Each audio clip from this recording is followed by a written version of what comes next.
এই দৃশ্য কিনা শেষে আমাকে দেখতে হলো, কিন্তু তবু আমার খুব জানতে ইচ্ছে করছে বাচ্চারা থলি ভর্তি মোহর অলংকার সব ছড়াতে ছড়াতে যাচ্ছে কেন, আর গোপালের হাত দুটোই বা ঘাট থেকে বেরিয়ে দুদিকে ঝুলছে কেন?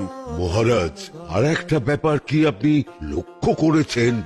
কি বলতো? গোপালের দেহ কারা কাঁধে করে নিয়ে যাচ্ছে? হ্যাঁ হ্যাঁ, ওই তো মন্ত্রী, সেনাপতি, জ্যোতিষী আর পণ্ডিত। আসলে গোপালের এই শেষ যাত্রা আমাদের কিছু শিক্ষা দিয়ে যাচ্ছে মহারাজ।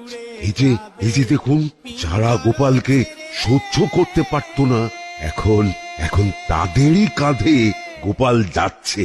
তার মানে শেষ পর্যন্ত কেউই কারোর শত্রু থাকে না, সবাই মান অভিমান ভুলে কাঁধে কাঁধ মিলিয়ে পার করে দেয়। আর ওই যে মোহর আর অলংকার ছড়িয়ে যাচ্ছে, সেটাও বুঝিয়ে দেয় যে এই অর্থ, সমৃদ্ধি সবই ফেলে একসময় চলে যেতে হবে। দুটো খালি হাতও বুঝিয়ে দিচ্ছে খালি হাতেই আমরা সংসারে এসেছিলাম, আর খালি হাতেই আমাদের যেতে হবে।